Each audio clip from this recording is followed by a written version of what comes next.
আমার নাম নাদিয়া। নাদিয়া, বয়স কত? 24 চলতেছে। 24। নাদিয়া, আজকে যে সিক্রেটস, সেই সিক্রেটসটা আসলে আমি আপনাকে যখন শুরু করবো অনুষ্ঠানটা, তার আগে আপনাকে আমি বেশ কিছু জিনিস জিজ্ঞেস করছিলাম। আমি খুব অবাক হয়েছি বিষয়টা জেনে। আমার মনে হয় একটু ধারাবাহিকভাবেই শুনতে চাই। It's not a extraordinary case, প্রিয় শ্রোতা, it's a most common case, it's a family drama. এবং আমাদের সোসাইটিতে এই জিনিসগুলো খুব র্যাপিডলি গ্রো করছে, এই ফ্যামিলি ক্লামিটিগুলো। অনেকেই মনে করেন যে এগুলোকে ফ্যামিলির জিনিস ফ্যামিলিতে চেপে রাখাটাই বেটার, কিন্তু কেন হয় আসলে বিষয়গুলো, এগুলোকে ফাইন্ড আউট করার জন্যে আমরা যেভাবে উপস্থাপন করলে আপনাদের জন্য বেটার হয় বোঝা, আমরা ঠিক সেভাবে উপস্থাপন করব। এবং এই অনুষ্ঠানের কিছু উদ্দেশ্য থাকে, আপনারা শুরুতেই জেনেছেন, সেটা মেনটেন করেই আমরা এখানে প্রচার করছি। আশা করছি আপনারা শুনবেন। ওকে, নাদিয়া, শুরু করুন আপনি। জি। আমি সাভারে থাকি।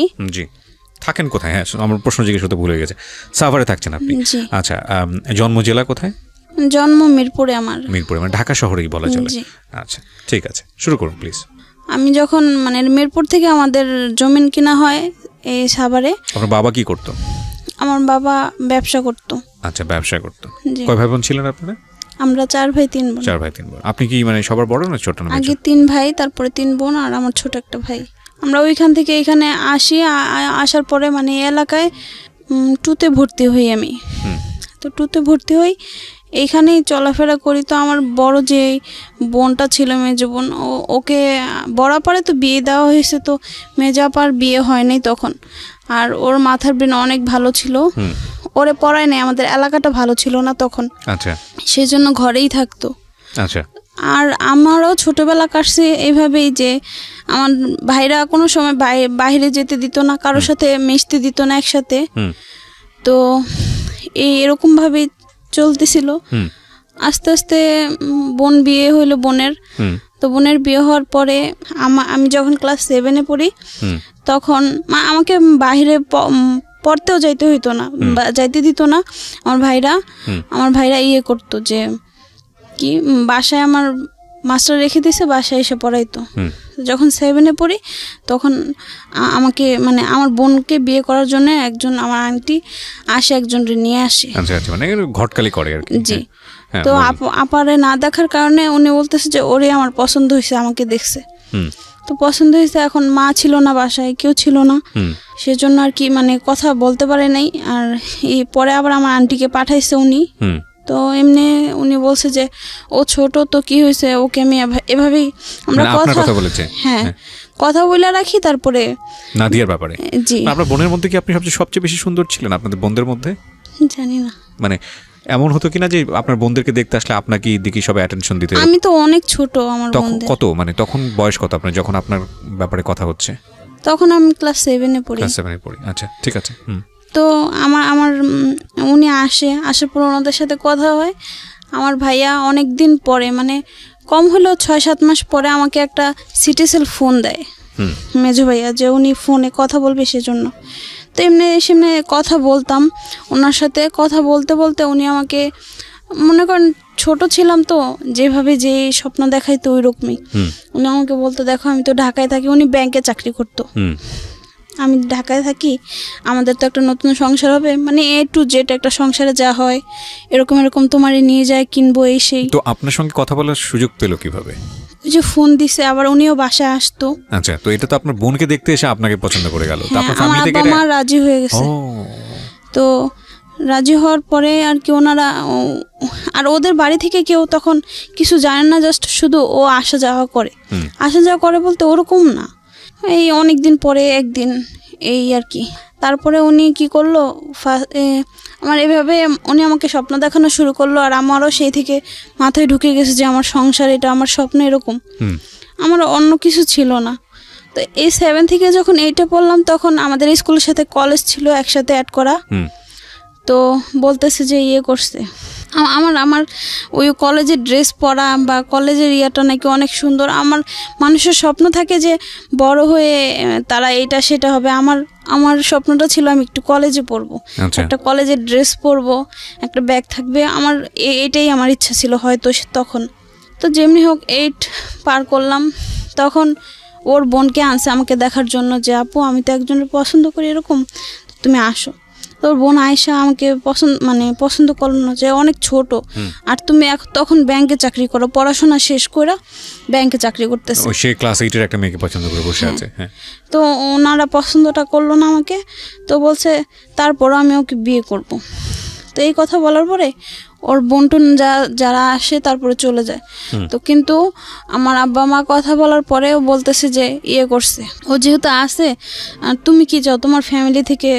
পরে বলতেছে যে আঙ্কেল আমি আব্বা তখন আমার কোনো ভাই বোন আমাদের সাথে অত ফ্রি না, আর আমার আব্বা মাও আমার সাথে অতটা ফ্রি না। আচ্ছা, তো আমার ভাবির সাথে উনি কথাটা তো বলছে, বলার পরে বলতেছে যে ইয়ে করছে, এই ভাই ওরে তো বিয়ে করবেন, আব্বা বলছে তো আপনার ফ্যামিলি থেকে তো রাজি হইল না, তো কি করবেন।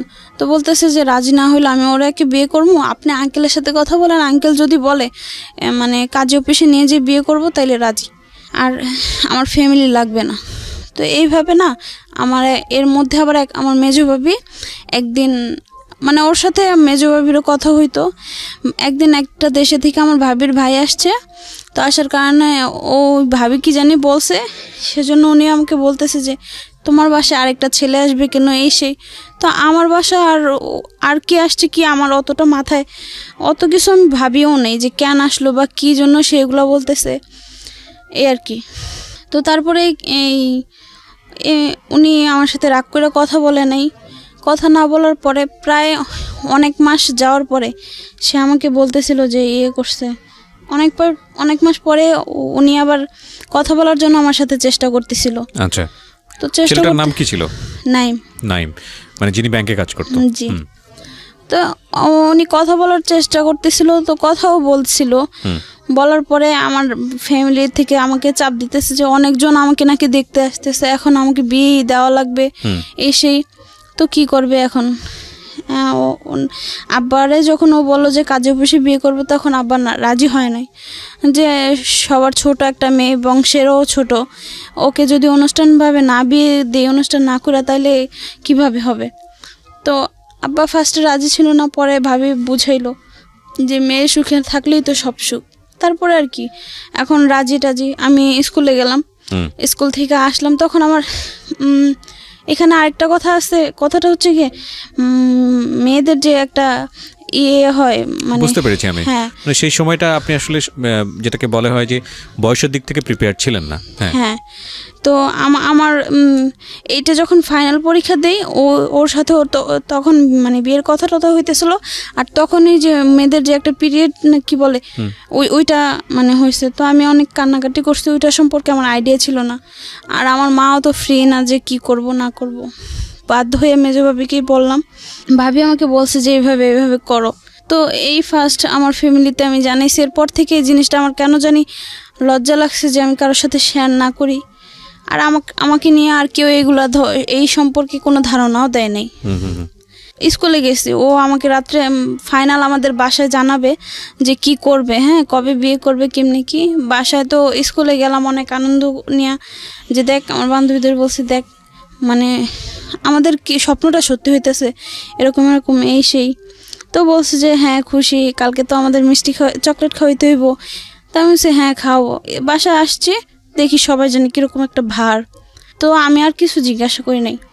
রাত্রি মেজো ভাবি বলতেছে যে এখন ওইটা তো হইতেছে না, বড় ভাবির আরেকটা ভাই আছে, ও গার্মেন্টসে চাকরি করে, ও ইমিডিয়েটলি ওই দিন মনে হয় সোমবার দিন ছিল, মঙ্গলবার দিন আমাকে আংটি পরাইতে চাইছে।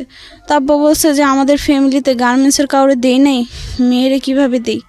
তা আমি বলতেছি ওই আরেকটা গার্মেন্টসের মানুষ আসবে কোথা থেকে, আমার তো ওইটা নাইমের সঙ্গে বিয়ে ঠিক হয়ে আছে। হ্যাঁ, তো এই কথা বলার পরে আমি কিছু বলিনি, আমি কেন জানি কাঁদতেছিলাম। পরে সকালে ভাবি বলতেছে যে নাইম তো ফোন দিছিল, আমি কি বলছে, পরে বলতেছে যে ওর সাথে একটু ঝামেলা হয়েছে। কি ঝামেলা? ও বলতেছে ও ঢাকাতে অনেক বছর যাবত আসে, চাকরিও করতেছে অনেক বছর, তো এখানে তো ও চাইতেছে যে তোমাকে গহনাগাটি সব দিয়ে দিতে। ওর বাবা মা তো রাজি না গহনা দিয়ে তাদের ইমপ্রেস করবে। তো আব্বা বলে দিছে যে গহনা টহনা কিছু না দিলে আমার মেয়ের ফার্নিচার দিয়ে দিতাম। তো আমাকে আগেই বলছিল যে দেখো ঘরে তুমি যে বসবা, এই শাসি ফ্রিটাও আমি বানায় নিছি। তো এইগুলো নিয়ে কথা কাটাকাটি হয়েছে, পরে ও আমার কাছ থেকে সরে গেছে, আর কিছু হয়নি। তো না, 8 পরীক্ষা দিয়ে পাশ করে আবার 9 উঠলাম। 9 ওঠার পরে আমার শ্বশুর স্কুলের এখানে যা দাঁড়ায় থাকতো, মানে যার সাথে বিয়ে হবে, তো দাঁড়ায় থাকতো। তারপর আমার এক মামার মাধ্যমে আমাদের বাসায় যায়, ওনাদের পছন্দ হয়। প্রথম সাময়িক পরীক্ষা আমি মনে হয় 2টা দিছি, তারপর আমার বিয়ের কথা চলতেছে, মানে উনি গেছে।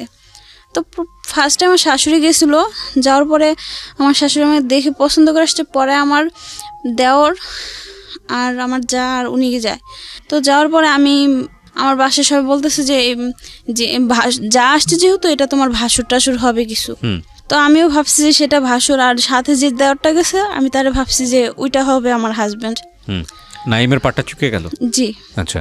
তো এখন গেল, আমাকে পছন্দ হইলো, ওনাদের কথাবার্তাও সব ক্লিয়ার।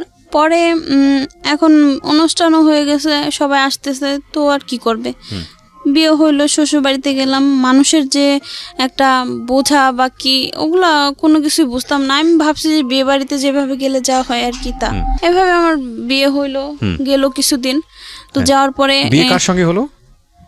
ওই যে যারে ভাসুর মনে করছি তার সাথে। আচ্ছা, মানে সেটা তো অন্য হিসাব, নাইমের সঙ্গে তো বিয়েটা হলো না। না, তাহলে যে যার সঙ্গে হলো উনি কি করতো পেশায়? বিয়ের আগে যেটা জানতেন? বিয়ের আগে বাইরে ছিল। আচ্ছা, বাইরে ছিল, বাইরে থেকে এসছে, আপনার ফ্যামিলি রাজি হয়ে গেছে, যেহেতু আপনার বারবার বিয়ের কথা আসছিল ফ্যামিলিতে, সবকিছু মিলিয়ে আপনাকে একটা বিয়ে দিয়ে দিল আর কি। কিন্তু ছেলে এটা ছিল না, কোনো আত্মীয় হতো আপনাদের? জি না। ওকে, তারপর এভাবে কিছুদিন গেল। তো আমার বিয়ের 1 মাস 15 দিন পরে আমার পেটে ব্যথা শুরু হয়। তো ওইটার চিকিৎসা কিছুটা নেয়, 2-1টা ইঞ্জেকশন দেয়, কোনো ডাক্তার দেখায় না, এমনিতে ইঞ্জেকশন দেয়, ব্যথার কমে। বিয়ের 1-1.5 মাস পরে আমার গলা দিয়ে রক্ত পড়ে। কেন এটাও কোনো জানি না, আচ্ছা, হঠাৎ করে। আচ্ছা। তো এরকম অনেক ডাক্তার দেখাইছি, কিছু ধরা পড়ে না। তারপরে ওনারা চিকিৎসাও করছে, কিছুই হয় না। ওকে। তারপর হঠাৎ করে একদিন নিজেই বন্ধ হয়ে গেছে, 1 মাস পুরো একটানা ছিল। ওকে। তারপর আস্তে আস্তে এরকম করতে করতে আমাদের ফ্যামিলির যে একটা ফার্মেসি ডাক্তার থাকে, উনি বলতেছে যে ইয়ে করেন কাকি, আমাদের ভাই হয়, তো কাকি ওরে না একটা বেবি নিতে বলেন, তাইলে মনে হয় ওর রোগ টোক চলে যাবে। ডাক্তারকে না দেখিয়ে এই সাজেশন দিয়েছে? হ্যাঁ। আচ্ছা। তো আমার তখন বিয়ের 1 বছর হয়েছে নাকি, হ্যাঁ হয়েছে সম্ভবত, তাও শিওর জানি না। তো বাচ্চা নিয়েছি, ছেলে হইলো। তো হওয়ার পরে আমি ইয়ে করলাম, আমার হাজবেন্ড তো আমার ছেলেরা 2.5-3 মাসের রেখে চলে গেছে বাহিরে। তো অতদিন আমার কাছেই ছিল। বাহিরে চলে যাওয়ার পরে শ্বশুর শাশুড়ি আমার মানে ওরকম অত সুবিধার ছিল না। মানে হয়তো কি সংসারে যদি আমরা 5 জন থাকতাম তাহলে উনি আমাদের কি মানে আমাকে সব 5 জন থাকলে ওনারা 4 জনের খাবারটা দিত, আর হয়তো না খায় থাকতাম, বা দেখা যেত যে খাবার নাই, এরকম কিছু। সব মিলে কি মানে যৌথ পরিবার ছিল, সবাই মিলে একসঙ্গে থাকতো? সবাই বলতে যৌথ কি, আমার যা আমার কাছে আমাদের সাথে ছিল না, বাপের বাড়িতে থাকতো, আর শ্বশুর শাশুড়ি আর 3টা দেওর, সবাই একসঙ্গে থাকতো। হ্যাঁ। আচ্ছা। তো এরকম করার পরে আবার আমার ছেলে যখন পেটে ছিল, আমি একটু খাবার বেশি খেতাম, তখন শ্বশুর বলতে কি তুই কি রাক্ষস হয়ে গেছিস, এত খাস কেন, নাকি রাক্ষস আনতাছিস পৃথিবীতে, এগুলো বলতো। হ্যাঁ। আপনার জামাই তখন দেশের বাইরে? হ্যাঁ। না না, তখন দেশে। তো আপনি জামাই বলতাম ওরে, ও বলতো কি থাক বলুক, মুরব্বী মানুষ বলছে, কি হয়েছে তো। আর ও আমার জন্য শুকনা কোনো খাবার কোনো সময় আনতো না। আমি যে পিল খাইতাম আমার অনেক খারাপ লাগতো, আমার বাসা থেকে বিস্কিট যত খাবার যা আছে সব এনে দিত। এনে আমি আমার বাবার বাড়িতে মানে ওগুলাই খাইতাম। তো আস্তে আস্তে এইভাবে সময়গুলো কাটলো। ও যখন বাইরে চলে যায়, ওনাদের খাবার আর সবকিছু মিলে A to Z আমার কাছে, আমার উপর আরো বেশি শুরু হয়ে গেল। হ্যাঁ। তো আমি ওরে বলছি যে আমি বাসায় চলে যাই, আমার এখানে ভাল লাগে না। আর বাসায় তো ভাইয়ারা যখন স্কুলে যাইতাম তখন বলতো কি, স্কুলে যে যাইতেছিস, কোন ক্লাসে কোন বেঞ্চে বসিস, সব কানে আসে। আবার বাসা থেকে বের হইতে দিত না, কোনো ছেলেদের সাথে ভয়ে কথা বলতাম না। বাসায়ও সেই একই রকম। এখন বিয়ে হয়েছে, বিয়ের পরেও সে একই রকম। আমার এক বান্ধবী দেখা হয়েছিল ওর সাথে, ও বলতেছে তোমার ফ্যামিলি এটা কোনো ফ্যামিলির পর্যায়ে পড়ে। তো আস্তে ধীরে আমার কেমন যেন একটা খারাপ লাগা শুরু হলো, যে আপনার শ্বশুর বাড়ির লোকজনের প্রতি। সেটা তো লাগছে, আমি আমার বাপের বাড়িতে চলে আসছি। আচ্ছা। ছেলে হওয়ার পরে, ছেলে হয়েছে, ছেলের দুধ দেয় না, ও আমাকে ঠিক মতন টাকা পয়সা দেয় না।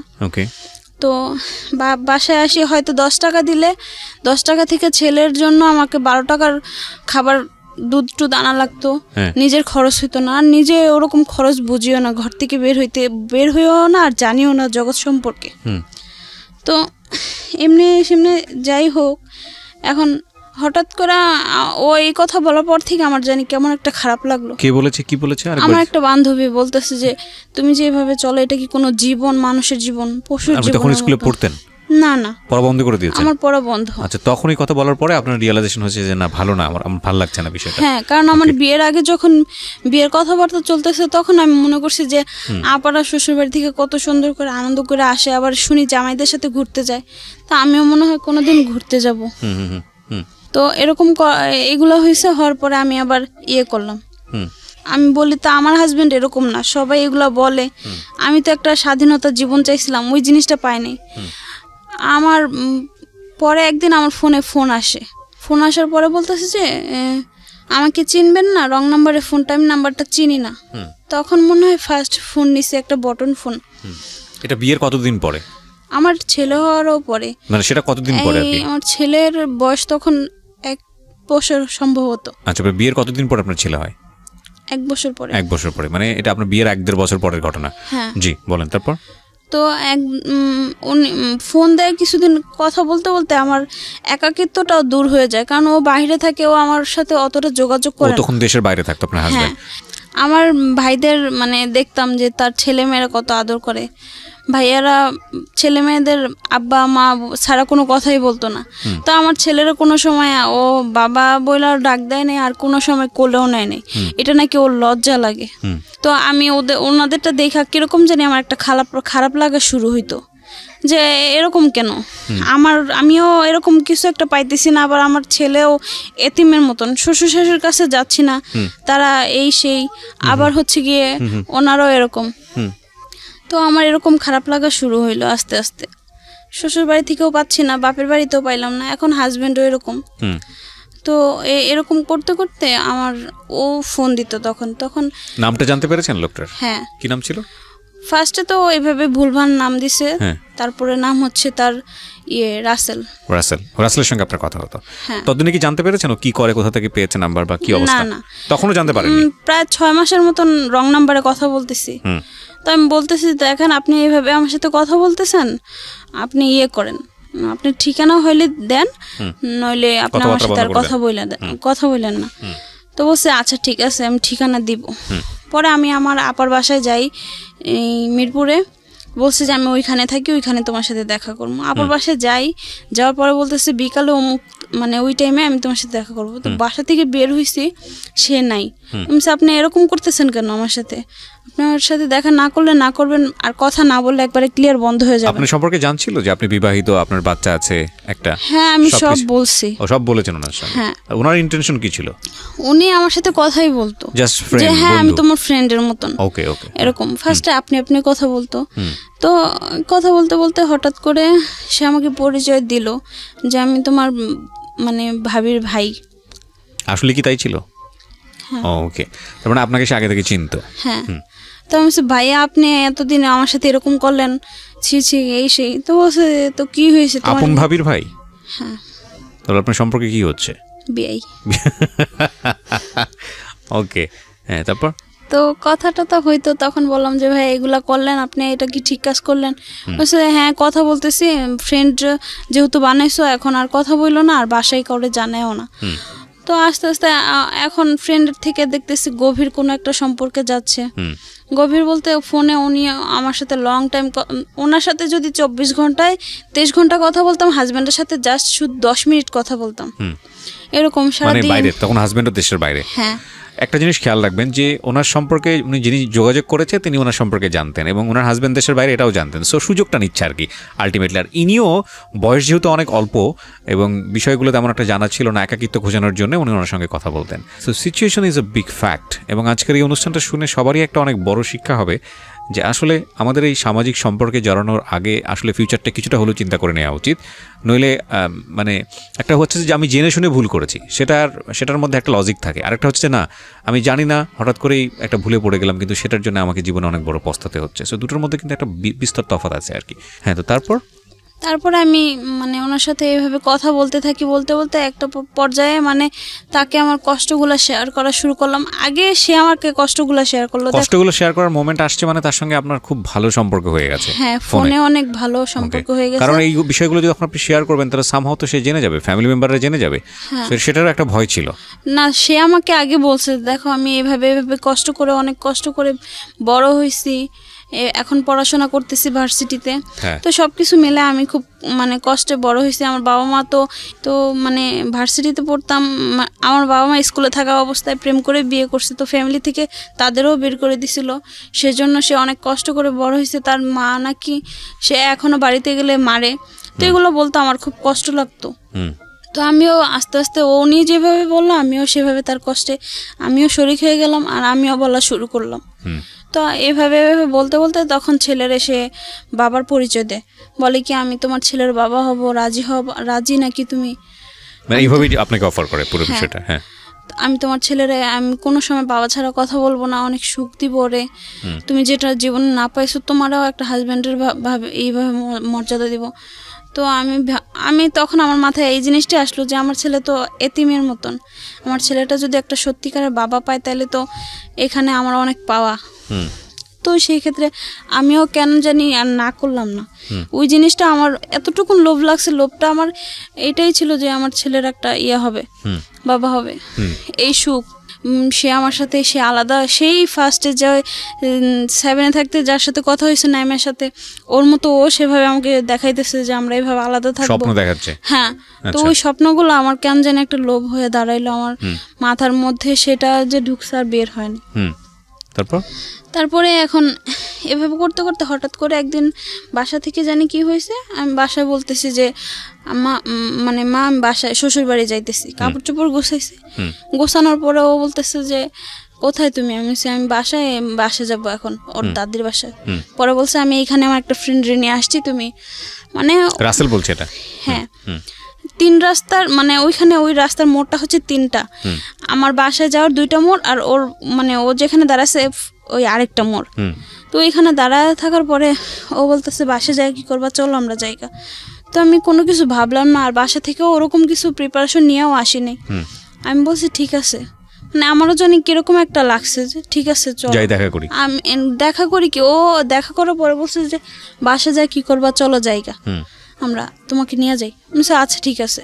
আমি কিছু ভাবলাম না। মানে কোথায় নিয়ে যাবে? সে আমাকে নিয়ে যাবে যে যেভাবে, আমি কিচ্ছু জানি না। আমিও কেন জানি বললাম যে আচ্ছা ঠিক আছে ঠিক আছে বলে ও যে একটা সিএনজি নিল, ওই সিএনজিতে আমিও উঠলাম, উঠে ওর সাথে আমি চলে গেছি। এটা হচ্ছে বিকালে রওনা হয়েছে। আপনার বাচ্চা কোথায় তখন?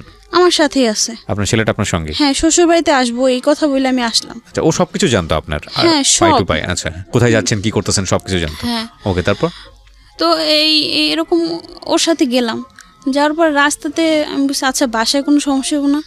পর বলছে বাসায় যেখানে যাবা সেখানে যা ফোন অফ করে দিলেই হবে। আমি বলছি আচ্ছা ঠিক আছে। তো ফোন অফ করে দিবে। এখন গেলাম, ও ইয়েতে উত্তরায় থাকতো, তো সেখানে গেলাম। যা আপনি আগে থেকে সবকিছু জানতেন না? না, কিছুই আপনাকে টাচ দেয়নি? না, ও বলছে চলো জায়গা, আমিও কেন জানি চলে গেছি, কোনো কিছু ভাবিনি আগ দিক পিছে। তো আমি যাওয়ার পরে ও বলছে যে আমি একটা রুম ভাড়া করছি, এখানে উঠি চলো। তো উঠি, আমার শুধু আমার মানে কাপড় চোপড় যায় আমার ছেলেরও, আর আমি তো জানতামই না যে এখানে আসতে হবে বা কি, ওরকম প্রিপারেশনও ছিল না। ওইখানে বাড়িওয়ালারে বলছে যে ভাবি আমরা তো বাবার বাড়ি থেকে রাগ করে চলে আসছি, মানে আপনাকে বউয়ের পরিচয় দিছে আর কি? না, আমাকে না, বাড়িওয়ালাকে। তো ওই বাড়িওয়ালা মহিলা বলছে আচ্ছা ঠিক আছে থাকো, সমস্যা নেই, আমাদের বাসায় এই যে রুমটা খালি ওই রুমে একটা চৌকি ছিল, তো এইটাতেই থাকো, পরে আস্তে ধীরে সবাই না, যেহেতু রাগ করে এসে বসছে এখানে তো আর কিছু করার নেই। তো আমি ওই বাসায় ছিলাম, ও সেই রাত্রে সারা রাত ছিল আমার সাথে।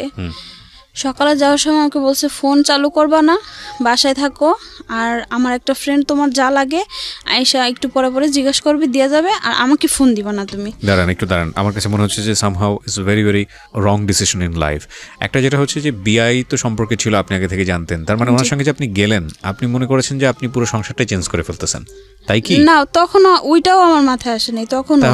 তাহলে তাহলে কি মানে ওই যে ফার্স্টে ও ফোনে কথা বলতো যে আমরা সংসার করবো এভাবে সেই না, কিন্তু কোনো একটা জায়গায় যাচ্ছেন ওর সঙ্গে মিট করবেন, একটা পার্সোনাল টাইম না মিট করাও না, জাস্ট বাসা থেকে যাওয়ার আগে ওকে ফোন দিছি যে আমি আজকে বাসা যাব। তো আপনি তো ওখানে থাকছেন, ডিসিশন নেওয়ার একটা বিষয় ছিল যে আপনি ওখানে স্টে করছেন, আপনি আছেন, তো এতক্ষণের মধ্যে তো নিশ্চয়ই আপনার মনে হয়েছে যে কি আমি এর সঙ্গে মানুষের সঙ্গে থাকবো আজীবন নাকি আমি বাসায় ফিরে যাব, কি না তখন আমার মাথায় ওইটা আসে নাই। তখনও আসে নাই? না। কি বলেন আপনি, এটা তো মানে অযৌক্তিক, মানে চরম পর্যায়ের অযৌক্তিক একটা বিষয় হয়ে গেল না? হ্যাঁ, তো তারপরে এখন ও বলছে আমাকে ফোনও দিবা না, ফোন তোমার অফ রাখবা, আমার ফ্রেন্ড আইসা তোমাকে যা দেওয়ার। বাচ্চার বয়স কত তখন?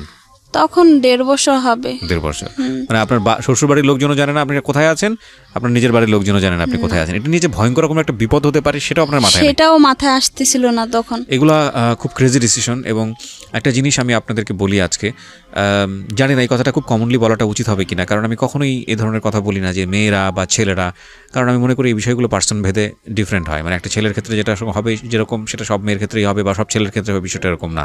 তবে এটা ঠিক আমি ব্যক্তি পর্যায় থেকে যেটা অনুভব করেছি, মানে এতদিনের গল্প শুনে, যে আমার কাছে মনে হয় যে সাধারণত মেয়েরা ইমোশনালি অনেক বেশি দুর্বল। মানে তাদেরকে ইমোশন দিয়ে, স্বপ্ন দেখিয়ে তাদের কাছ থেকে জীবনের অনেক গুরুত্বপূর্ণ সম্পদ খুব সহজেই নিয়ে নেওয়া যায়। এবং এই ইমোশনের জায়গাটা, মানে একটা মেয়েকে আপনি সরাসরি ভালোবাসেন এই কথাটা যদি আপনি এভাবে বলেন তাহলে সে পছন্দও করতে পারে অপছন্দও করতে পারে, কিন্তু যদি তার জন্য দিনে 5টা কবিতা লেখেন তাহলে এই মেয়েটা আপনাকে পছন্দ না করলেও আপনাকে না বলার ক্ষেত্রে অন্তত 10 বার চিন্তা করবে। আমি মনে হয় বিষয়টা বোঝাতে পেরেছি আপনাদেরকে। সো এই জায়গাগুলো খুব উইক সাধারণত কমনলি মেয়েদের ক্ষেত্রে। এটা নিয়ে খুব বড় বড় দার্শনিকদের খুব চমৎকার সুন্দর কথা আছে, কিন্তু আমার মনে হয় যে তারপরও একটু সেকেন্ড থটটা থাকা উচিত। দেখুন এই ভদ্রমহিলার সংসার আছে, সব কিছু আছে, এই ছেলেটার সাথে তার কোনো ফিউচার কোনো প্ল্যান ছিল না। সেই অবস্থায় সে বাড়ি থেকে বের হয়ে গিয়ে একটা রাতে স্টে করছে এবং সেখানে রেখে দিয়েছে তাকে, ঠিক আছে তুমি ডোন্ট টেক এনি ডিসিশন যে যাবা না, ফোন বন্ধ রাখো, কি একটা অবস্থা। যাই হোক, তারপরে আমি তখন আমার মাথায় আসে না। ও মানে যখন ফোনে কথা বলতাম তখন ও আমাকে বলতো, এইভাবে তো বলছে যে অনেক কষ্ট পাইছে বা কষ্ট করতেছে। আপনাকে বললো যে ফোনটা বন্ধ রাখার জন্য, আপনার ওখানে নাইট স্টে করার পরে আপনারা বললেন যে ফোনটা বন্ধ রাখার জন্য, তারপর আপনি কি করলেন? তারপর ও চলে যায়। হ্যাঁ, রাসেল চলে গেল। তারপর হ্যাঁ, যাওয়ার পরে ওর ফ্রেন্ড সকালে আসে না, সম্ভবত 10টা-11টা বাজে আসে। ফ্রেন্ড কেন আসবে? ওই যে ফ্রেন্ডের কাছে বইলা দিছে যে কিছু লাগলে দিও যায়। আচ্ছা, ওকে। তারপর তো এগুলা বলছে। রাসেল কি করতো, পেশায় কিছু করতো না শুধু বিশ্ববিদ্যালয়ে পড়াশোনা করতো? না, পড়াশোনা করার সাথে সাথে ও একটা জব করতো। আচ্ছা, ওকে। তো জব করার পরে এখন আমাকে বলতেছে যে করছে, ওর ফ্রেন্ড আসছে। তারপরে ওর ফ্রেন্ড এসে বলে যে ভাবি কিছু লাগবে আপনার? তো আমি বলছি যে না, আমার কিছু লাগবে না। তার আগে আরেকবার ও আমাকে ফোন দিতে না করছে, তারপর আমি ওরে ফোন দিছি যে আমার না খুব মাথা ব্যথা করতেছে, তুমি কখন আসবা? বলতেছে যে তোমাকে না বলছি ফোন দিতে না, তুমি আমাকে ফোন দিবা না, এখানে অনেক খারাপ একটা সময় যাইতেছে, তোমার ফ্যামিলি তোমাকে খোঁজাখুঁজি শুরু করছে, করো। প্ল্যান কি ছিল আপনারা বিয়ে করবেন? হ্যাঁ, রাত্রে ও বলছে যে আমরা কিছুদিন পরে সব স্বাভাবিক হইলে বিয়ে করব। ও ওকে। তারপরে এখন স্বাভাবিক হওয়ার আগেও আমাকে এই কথা বলছে, তখন আমার খুব খারাপ লাগছে। তো খারাপ লাগছে এই জন্য আমি আর কিছু বললাম না। ওর বন্ধু আসছে, আমি বলছি না আমি কিছু খাবো না। ও আমার ছেলের শুধু একটা জুস কিনে দিয়ে যায় ওর ফ্রেন্ড। তো ওই জুসটা ছেলেটা খায়, সেদিনও সারাদিন আসে না, তার থেকে ধরে আর ও আসেই না বাসায়। তো বাড়িওয়ালা বলতেছে তো তোমার ঘরে কি আছে, কি খাইতেছো? ছেলেটা গেছে, এভাবে আসে না। আমি ও একটু ব্যস্ত কাজের জন্য। ও আমাকে সব শিখিয়ে দিছে যে বাড়িওয়ালার এভাবে বলবো, আমরা কিন্তু এগুলো বলছি, ফাইসা যাবো, কিছু বলবা না। তো আমিও বলছি যে একটু কাজে ব্যস্ত, আসতে পারে নাই। তো বাড়িওয়ালা আমাকে নিয়ে ওর কাছে তো আমি 4-5 দিন ছিলাম। বাড়িওয়ালা 3 দিনের দিন আমাকে একটু ভাত দিছে, যে বুকের দুধ খায় বাচ্চা, তুমি না খায় থাকবা কিভাবে? তো আমি ওই একবেলাই ভাত খাইছি। ভাত খাওয়ার পরে ওর ফ্রেন্ডও আর আসে নাই, আর ছেলের ওইখান থেকে একটু কিছু খাবার খাওয়াইছিলাম, ওই ছিলাম। তো থাকার পরে আমি আমার বাসা থেকে খোঁজ নিতে আমি আবার আমার ফোনে যার নাম সেভ করছি, তো আমার একটা দেওর দেখে ফেলছে। তো বলছে ভাই উনি দেখলো কিভাবে? ওই যে ফোন দিত অনেক শ্বশুরবাড়িতে থাকতেও। না, সেটা তো আপনি তো তখন ওই বাসাতে আছেন, তখনও তো আপনি সিদ্ধান্ত নেননি কি করবেন না করি নাই, কিন্তু বাসায় তো আসা যাওয়া হইতো শ্বশুরবাড়িতে। ওইখান থেকে আপনি আবার আসতাম যাইতাম এরকমই, কিন্তু বেশি বাসায় থাকতাম। আপনাকে তো লোকজন খুঁজতেছে, তো আপনি শ্বশুরবাড়িতে আসলে তো আপনাকে আটকে ফেলবে। না, তখন না, আগে আগের গল্প যাওয়ার আগে, হ্যাঁ যাওয়ার আগের গল্প বলছেন আপনি? হ্যাঁ, মানে আমার দেওর দেখে ফেলছে। তো ও এভাবে মেজো ভাই জানা ফেলছে যে ভাইয়ের ইয়েতে গেলাম, জানা ফেলছে। জানার পরে ওনারা বলতেছে যে কি এটা কি করলাম, এই সেই, আমাকে ওইখান থেকে নিতে আসছে। তো আমি বলছি যে আমি যাব না। পরে ভাই বলতেছে যে ভাই আর তার শ্বশুর আসছে যে তুমি যা চাবা তাই হবে, যদি ওরে বলো শাস্তি দিবা তাহলে আমি শাস্তির মানে এই শাস্তি দিবে রাসেলকে। হ্যাঁ, ভাবির বাবা বলতেছে যদি ওকে শাস্তি দিতে চাও তাহলে আমি সেটাতেই একমত হমু, আর যদি বলো ওর সাথে সংসার করবা কিভাবে করবা সেটা আমি করাই দিব। তো আমাকে ওইখান থেকে নিয়ে আসলো।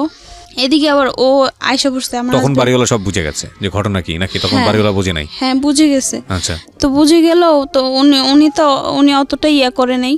তারপরে আসলাম, রিক্সায় উঠছে। ও আমি ভাবছি যে ভাবির না সরি ভাই আর ভাবির, তখন আমার ভাইয়ের বন্ধু আর ভাবির আব্বা, এই তিনজন আর আমি আর ও, তাইলে এক রিক্সাতে দুইজনেই উঠতে পারি। ও আমার সাথে আসলো না। যখন আমরা একটা আপনাকে গিয়ে ধরেছে কি, মানে তখন আপনার এই ছেলেটাও ছিল, রাসেলও ছিল আপনার সঙ্গে? না, তখন ও ছিল না। ও জানতে পারছে, জানতে পারার পরে ভাইয়ারা গেছে আমাকে আনার জন্য। তো আমি ভয় পাইছি। আমার ভাইদের অনেক আগে থেকে, মানে বিয়ের আগে থেকেই তো ভয় পাই, তখনও ভয় পাইতাম। তো আমি মনে করছি যে আমি গেলে না আমার না মাইরেই ফেলবে, সেজন্য। তো ওই ভাবির বাবা বলছে মা তোমার গায়ে একটা টোক্কাও পড়বে না, কিছুই হবে না, তুমি যাও না। কিন্তু রাসেল আপনাকে রিকশার ব্যাপারটা আসতেছে কেন? ওকে আপনি পেলেন কোথায়?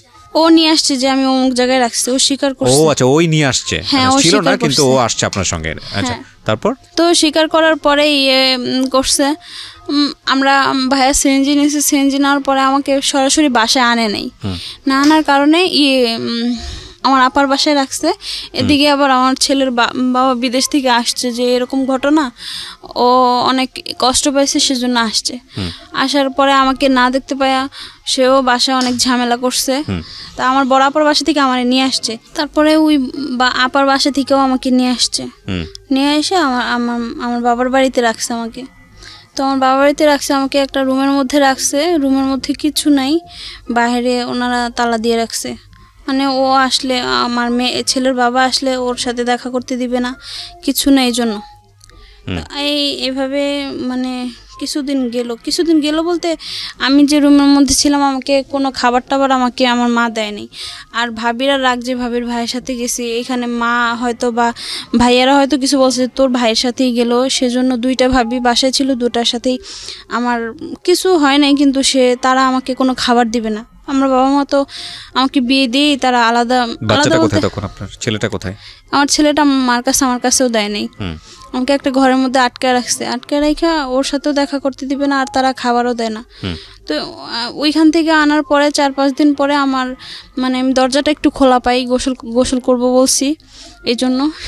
তো বাইরে গেছি, বাইরে যাই আমি একটা পাশের বাড়ির ভাবিরে বলতেছি, সে ভাড়া থাকে, বলি কি ভাবি আমার একটু ভাত দেন, আমার খুব ক্ষুধা লাগছে। এই 10 দিনে আমাকে উনি কয়টা ভাত দিল, এই 2 বেলা ভাত খাইলাম। তো ভাত খাওয়ার পরে আস্তে ধীরে মানে আমার শ্বশুরবাড়ি থেকে কেউ মানবে না, আর বাবার বাড়িতেও বলতেছে যে কেউ করবে না, ওর কাছে দিবে না, হয়তো ও নিলে সুখে রাখবে না, বা দেখা যাইতেছে আরেকটা বেবি টিবি পেটে দিয়েটে তারপরে তারা মানে রাজি হবে না। এগুলো মানে তাদের অন্যরকম মন মানসিকতা, আমার হাজব্যান্ড আমার সাথে খারাপ কিছু করবে, দিবে না। এভাবে সব স্বাভাবিক হবে। ও স্বাভাবিক করতে চাইছে, কিন্তু শ্বশুরবাড়ির কেউ হইতেছে না, আর বাপের বাড়ির থেকেও ওনারা করতেছে না। আমার ভাইয়া বলছে যে তুমি কি করতে চাও, হ্যাঁ তুমি যদি চাও তাহলে ওর কাছে দিব, আর যদি না চাও তাহলে দিব না, ওর সাথেই আমি রাসেলের সাথেই বিয়ে করাই দিই। তো এগুলো বলছে। তো আমি বলছি যে আচ্ছা ঠিক আছে দেখি। এখন আমার হাজবেন্ড দেখি আমাকে ধইরা অনেক কান্না করতেছিল। আপনার হাজবেন্ড এসে? হ্যাঁ। কেন কান্না করতেছে? যে মানে কান্না করতেছে, আবার বাসায়ও রিকোয়েস্ট করছে যে ওর সাথে আমার একটা রাত থাকতে দেন, ওর সাথে আমার কিছু কথা আছে, ও যদি জায়গা আমার ছেড়ে তাহলে যাবে। ও আজ হাজবেন্ড এটা বলতেছে? হ্যাঁ। আচ্ছা। তো আমার সাথে ওই রাত্রে ছিল, থাকার পরে বলতেছে যে তুমি যদি চাও আমাকে এখন বলবা, আমি নিজে যাই ওর হাতে সব তোমার করে দিয়ে আসবো, আর যদি না চাও তাহলে আমি আমার কাছে রাখবো, এটা তোমার সম্পূর্ণ ডিসিশন। তো আমি ওর কাছে জামগা। তখন আমার মাথায় আসে না কিছু, আমি ওর কাছে জামগা। তো বলছে যে আচ্ছা ঠিক আছে কালকে তাহলে তোমার ওর হাতে আমি তুইলা দিব। এই কথা বলার পরে ওর নাম্বারটা নিয়ে আবার আমার হাজব্যান্ড ওর সাথে দেখা করছে, সেটা আমাকে পরে বলছে। বলার পরে বলতেছে যে ও সব বলে দিছে ওর সাথে যে আমি একটা মানে সম্পর্কে জড়াইছিলাম, এক রুমে আমরা 2 জন ছিলাম। আমি এটা আমার হাজব্যান্ডের কাছে অস্বীকার করছি, ও সব বলছে। তো বলার পরে আমার হাজব্যান্ড আমাকে জিজ্ঞাসা করছে, তো আমি বলছি যে না এরকম কিছু হয় নাই। ও বলতেছে যে আমি জানি, তুমি বললে সমস্যা নেই, তারপরেও জানার পরেও আমি তোমাকে মানবো, তোমার গ্রহণ করবো। আমি এখন যাই না ফেলছে, আর কিছু বলার নেই। আর ও এমনভাবে উদাহরণ দিছে যে মানে ও অবিশ্বাস করার মতন কিছু না। আমার হাজবেন্ড অবিশ্বাস করবে না এরকম, ও আমাকে কিন্তু অন্ধের মতো বিশ্বাস করে। কিন্তু ও যা যা বলছে মানার পরে ওর ফ্যামিলি থেকে বলছে তোকে ত্যায্যপুত্র করে দিব, মানে যদি বিয়ে করিস। হ্যাঁ না, ওকে যদি রাখস, আমাকে যদি রাখে, ছেলে আমারটা নিয়ে, কিন্তু ওরা রাখা যাবে না। তো হাজবেন্ড কি বললো সবকিছু জানার পরে? হাজবেন্ডের কথা কি ওইটাই ছিল যে ওই নিবেই আমাকে, মানে বলছে না তুমি আমার কাছেই থাকবে? হ্যাঁ। পরে আমি বলছি আচ্ছা ঠিক আছে। এখন আমাকে ফ্যামিলি থেকে ও জিজ্ঞেস করছে তুই কি করতে চাস? আমি বলছি আমিও ওর সাথেই থাকবো, আমার হাজবেন্ডের সাথে। কারণ আমার মা কান্দে আর বলে যে তুই আমার নাতিটার এতিম বানায় ফেলবি। ও আচ্ছা, মানে শেষ পর্যন্ত আপনি ডিসিশন নিলেন আপনি হাজবেন্ডের সঙ্গেই থাকবেন। আচ্ছা, তো এইভাবে থাকলাম। আর ছেলেটার কি ডিসিশন ছিল? রাসেলের কি ডিসিশন ছিল? ওর কোনো ডিসিশনই নাই, আর ইয়াও নাই, কিছু বলছেও না। না গেলেও সমস্যা নাই, না গেলেও সমস্যা নাই। না, আমি ওর একদিন ফোন দিছিলাম এই গ্যাঞ্জামের মধ্যে যে কি করতে যাও, আসো আমাকে এসে নিয়ে যাও। ও বলছে যে দেখো ফ্যামিলি কি করে, মানে ওর কেমন যেন একটা অনিচ্ছাকৃত জিনিস জন্মায় গেল ওর কথাতে, আমি বুঝতে পারলাম। বা দিন শেষে কি হলো, একটা কেলেঙ্কারি হয়ে গেল, চারপাশের এলাকায় একটা কেলেঙ্কারি হয়ে গেল। আচ্ছা, তারপরে কি দাঁড়ালো? তারপরে এখন আমি বাপের বাড়িতে আছি, শ্বশুর বাড়িতে আমাকে নেয় না, নিবে না। বাপের বাড়িতে থাকার সময় কি দেখা যাইতেছে, বাসা থেকে বের হই, চারপাশের ভাড়াটিয়ারাও এখন বলতেছে কিরে কবে আসলি, মানে কেমন যেন একটা চোখে তাকায়। খুব স্বাভাবিক, খুব স্বাভাবিক। এগুলা অনেক ধরনের অনেক কথা অনেকে বলে। আমার বান্ধবীরা একটার বিয়ে হয়েছে, অন্য সব বান্ধবীরা ইনভাইট করছে, বাট আমাকে করে নাই। আমারে বলতেছে কি করলি এগুলা, এটা বলছে, জাস্ট এতটুকু না। আমার অনেক লজ্জা লাগছে। তারপরে আমি স্কুলে থাকাকালীন একজনের সাথে কথা বলতে কি মানে একটা প্রেমের অফারের মতনই প্রেম করতাম। তো ওইটা কিছুদিন কাটতে না কাটতে 6-7 মাস বা 1 বছর পরে ওই ছেলের সাথে আবার যোগাযোগ হয়। রাসেলের সাথে নাকি ওই স্কুলের? সেটা আরেকজন স্কুলের। এখানে একটা কথা বলি আমি আপনাকে নাদিয়া, সেটা হলো যে আপনার হাজবেন্ড এত কিছুর পরেও যে আপনাকে মেনে নিল এবং কোনো ধরনের কোনো টর্চার করেনি, কিছু করেনি, তখন কি মানুষের প্রতি আপনার কিছুটা হলো রেসপেক্ট বা ভালোবাসার জন্মানোর কথা না? আপনার এত বড় একটা মেজর মিস্টেক। তখন আমার ওরকম কিছু হয় নাই, মানে ওই বুঝিনি নেই আপনি যে কত বড় স্যাক্রিফাইসটা করলো। হ্যাঁ, মানে বুঝিনি বিষয়টা। কারণ এটা কিন্তু তার জন্য অনেক বড় একটা সম্মানের ব্যাপার সামাজিকভাবে, যে তার ওয়াইফ এরকম একটা জায়গায় ভেগে গেছে, এরকম জায়গায় স্টে করেছে এবং তারপরেও সেই জিনিসটা মেনে নিয়েছে। তো আপনার বোধহয় এই জিনিসটা রিয়েলাইজ করাটা উচিত ছিল মানুষ হিসেবে। যাই হোক, আপনি সেটা করেন। মাথায় কোনো কিছুই আসে না। তো এই ছেলেটার সঙ্গে আপনি কথা বলছিলেন? হ্যাঁ, আবার কিছুদিন যেতে না যেতে ওই ছেলের নাম কি ছিল? ওই ছেলের নাম নাসির ছিল। নাসিরের সঙ্গে কথা বলা শুরু করলেন? রাসেলকে ভুলে গেছেন তখন? হ্যাঁ, ওকে। রাসেলকে ফোন দিয়েছিলাম, ফোন দিয়ে বলছি যে কেন করলে এগুলা। পরে বলতেছে যে আমার একটা শোধ নেওয়ার ইচ্ছা ছিল, সেটা আমার ইয়াটা পূরণ হইলো। আমি কিসের শোধ? পরে বলতেছে তোমার ভাবির বাবা মা আমার সাথে যা করছে ছোট থেকে বড় হওয়া পর্যন্ত, ওইটা আমি একটু করে দিলাম, যে এখন তো আমার বোন সুখে থাকবে না। তা আমি ধারণাটা ভুল তোমার, আমি যা হওয়ার আমার হয়েছে, তোমার বোন সুখেই আছে। তো প্রতিশোধ নেওয়ার কথা ও আমাকে বলছে, এটা ডিরেক্টলি আর কি বলবে। তারপরে দ্যাটস হিজ চ্যাপ্টার, এটা তো ইম্পর্টেন্ট না। আমার কাছে মনে হয় যে আপনার জায়গা থেকে আপনি কি করেছেন সেটাই হচ্ছে ফ্যাক্ট। তারপরে কি হলো? তারপরে ওই কিছুদিন যাওয়ার পরে আমি নাসিরের সাথে কিছুদিন কথা বললাম। ওই নাসিরও যেহেতু একজনের সাথে চলে গেছে, ও ওই চোখে আমাকে দেখলো, মানে ও যে তোমার হাজবেন্ড তো বাহিরে, তোমার এটা শারীরিক চাহিদাটা তোমার থাকতে পারে। এই আস্তে আস্তে কথা বলতে বলতে একদিন কারেন্ট চলে গেছে। ও বলতেছে যে আমি তোমার বাসায় আসি। আমি বলছি না, আমার বাসায় আসা যাবে না। কেন আসবা? পরে বলতেছে না আসি বলে। ওই বাসায় কি আর কেউ থাকতো না? আপনার শ্বশুর শাশুড়ি আর কেউ থাকতো না তখন? বাপের বাড়িতে, শ্বশুর বাড়িতে আমাকে মানে নাই। ও, এরপরে শ্বশুর বাড়িতে মেনে নেয়নি আপনাকে, কিন্তু আপনার হাজবেন্ড ঠিকই মেনে নিয়েছে আপনাকে। ওকে, ইন্টারেস্টিং। তারপরে কি মানে ওইখান থেকে আসার পর ও 1 মাস পরে চলে যায়। ও যাওয়ার দিন আমাকে বলে না, পরে বলে কি ভালো থাইকো। আর আব্বা তো কথাই বলে নেই ওর সাথে। মারে বলছে যে আমি হয়তো 1 বছর ওর খরচ দিতে পারবো না, এটা আপনারা করে নিয়েন, কারণ আমার বাসা থেকে অনেক ঝামেলা হয়েছে, কেউ দিতে দিবে না খরচ। 1 মাস যাইতে না যাইতে আমার মা আমাকে অনেক মানে একদিন খুব মারছে আমাকে যে তোর হাজবেন্ড টাকা দেয় না কেন, কি কাটটা খাবি, এগুলো নিয়ে আমার অনেক মারছে আমার মা। এই বিয়ের পরে গায়ে হাত তুলতো? বিয়ের পরে কি ওইখান থেকে আসার পরে আমার হাজবেন্ড কেন টাকা দিচ্ছে না, এগুলো তো অন্যায়, চরম অন্যায়। যাই হোক, তারপর তো ওরে আমি যতই অন্যায় করি যাই করি ওই কয়েকটা মাসে আমি ওরা সব কিছুই সব বলতাম। আমার বাবা সবাই আমাকে বলতো যে হাজবেন্ডের সব কথা বলতে হয় না, কিন্তু আমি ওরা সব বলতাম। বলার পরে আমি যাওয়ার আগে ওরা বলছি যে আমি যদি কোথাও জায়গা তাহলে কি তুমি কষ্ট পাবা। ও তখন ওইটা জিনিসটা সিরিয়াস নেয় নেই। আবার এই বাসায় এগুলো করতেছে আমার সাথে, আমি ওরা কাঁদছি আর বলছি যে দেখো বাসায় এগুলো করতেছে। তারপরেও আমাকে 10,000 টাকা পাঠায় বলে কোন দেশে থাকতো সেটাও বলতে যাচ্ছেন না? আচ্ছা, পুরো সিক্রেট, ঠিক আছে বলেন। তারপর তো টাকা পাঠানোর পরে বাবা আমার হাতে দেই, আবার নিজে কিছু খরচের জন্য রাখি, তখন তারা খুশি, অনেক খুশি। এখন আমারও ভালোভাবে দিন যাইতেছে, করতেছে, কিন্তু মাঝে মারলো বা সবাই বাসা থেকে বের হইলি কেমন যেন একটা চোখে দেখে, আবার হচ্ছে গিয়ে খারাপ ব্যবহার করে আমার সাথে সবাই। মানে আমার জগৎটাই যেমন অন্ধকার ছিল, হাজার আলো থাকলেও আমি আলো পাইনি।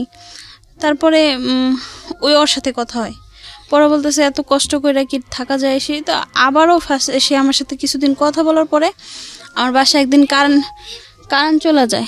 কারেন্ট যাওয়ার পরে ও বলে যে আমি তোমার বাসায় আসতেছি। আমি কেন আসতেছো? পরে বলতেছে হ্যাঁ, আমাদের এলাকায় আবার কারেন্ট গেলে আধা ঘন্টা, 1 ঘন্টা, 1.5-2 ঘন্টাও থাকে, মানে আধা ঘন্টার আগে আসার কোনো সম্ভাবনাই নেই। তো আমি বাসায় শুয়ে রয়েছি, ও আমাকে এই কথা বলছে যে দরজা খোলা রাখো। কোন রুমে থাকে আমি সেটা সে জানতো। বাসায় কিন্তু ভাড়াটিয়ারা ছিল, 2 ভাইয়ের বউ ছিল, বাবা মা ছিল, সবাই ছিল। তো কারেন্ট যাওয়ার পরে ও আসার পরে আমার ওর সাথে আরেকটা ঘনিষ্ঠ সম্পর্ক হয়ে যাওয়ার পরে তারপর আমি কেন জানি আমার এই জিনিসটা আমার ঘৃণা লাগছে। মানে রাসেলের সাথে যেটা হয়েছে ওইটা তো আমার ইচ্ছা হোক আর যাই হোক, যেভাবে হোক হয়েছে, বা কিছুটা আমার ইচ্ছাও ছিল যে তার সাথে সংসার করবো, কিন্তু এটা কি হইলো। পরে আমি আর মানে ছেলে মানুষ কেমন যেন একটা ঘৃণার চোখে দেখছি যে এটা কি, ছেলেরা কি সবাই এরকম। ও দিল ধোকা, ও এই কথা বলতেছে, এই কথা বলে আবার এরকম করলো। তারপরে এমনি আবারও কিছুদিন যায়, ভাইয়েরা তো কেউ কথাই বলে না, আব্বাও কথা বলে না, মা 2-একটা বলে না, মানে আবার আমার ঘর থেকেও বের হইতে দেয় না। আগে তো গেটের বাইরে যায় বসতে পারতাম, এখন গেটের বাইরে গেলেও ভালো মানুষও যা বলে, খারাপ মানুষও তা বলে, এই সব একই। তারপরে এরকম কিছুদিন যাওয়ার পরে আবারও আমার হালকা পাতলা এক আন্টির বাসায় যাইতাম, বাসা থেকে 5 মিনিট দূরে আন্টির বাসায় আসা যাওয়া করতাম। ওই এক আন্টির ছেলে আবার আরেক আন্টিরে মানে একটা ইট দিয়ে মাথা ফাটায় ফেলছে। তো এখন আন্টি, আমার যে আন্টির ছেলে, নাসিরের সঙ্গে ওই সময়টা থেকে আপনার যোগাযোগ থাকতো? আমি বন্ধ করে দিয়েছি যোগাযোগ, আমার ঘৃণা লাগছে ব্যাপারটা, বিষয়টা ভালো লাগেনি, আপনি বন্ধ করে দিয়েছেন। তারপরে ওই করলাম, আন্টি ফোন দিয়ে বলতেছে তুই তো আসোস, তোর তো হাজব্যান্ড কাছে নেই, তুই দৌড়াইতে পারবি, তুই একটু তোর আন্টিরে ডাক্তার দেখা, যা টাকা লাগে ওরাই দিবে। তো আন্টিরে একটা হসপিটালে দেখাইলাম।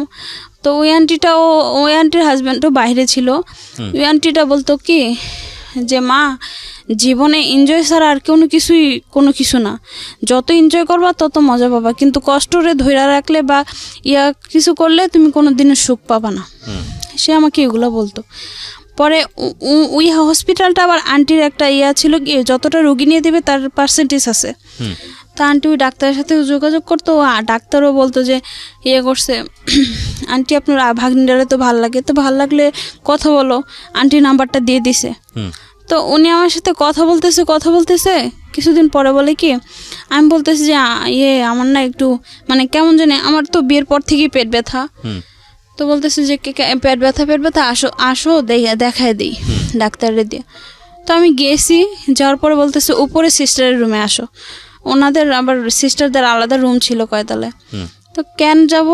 পরে বলতেছে ডাক্তার আসতে দেরি হবে, কিছুক্ষণ বসো ওইখানে এসে। গেলাম, ওইখানেও সে আমাকে এক প্রকার জোর জবরদস্তি ইউজ করলো। এই ডাক্তার? হ্যাঁ, উনি ডাক্তার না, মানে শিখতেছিল, ইন্টার্ন করছে বা কিছু একটা হচ্ছিল। হ্যাঁ, তবে সার্জারি ছিল। তো ওর নাম হচ্ছে পারভেজ। ওকে। ও আমাকে জোরপূর্বক এগুলো করলো। তো আমি কিছুদিন কথা বলি না, আর এই ধরনের কথা তো লজ্জাজনক কথা আন্টিরে বলা যায় না। আমি আন্টিরে কিছু বলি নাই, আর ওরেও কিছু আমি বারবার বলতেছি এটা কি করলেন, এটা কি করলেন। তো বলছে যে তোমার হাজব্যান্ড তো বাহিরেই থাকে। ও আবার আমার ব্যাকগ্রাউন্ড জানতো না, কিন্তু এইসব করার পরে আমার কেন জানি একটু খারাপ লাগছে। আবারও সে আমার কষ্টের কথাগুলা সব আমি ওরে বইলা দিছি। তো বলে দেওয়ার পরে বলে কি আমি তো ওই রাসেল না, আর রাসেলের মতন তোমার ঠকাবো না। তবে বিয়ে করার কোনো প্রতিশ্রুতি দেয় নাই আমাকে সে, তুমি আরেকবার কি আমার সাথে রিলেশনটা করবা। তো আপনি এক পর্যায়ে রাজি হয়ে যান।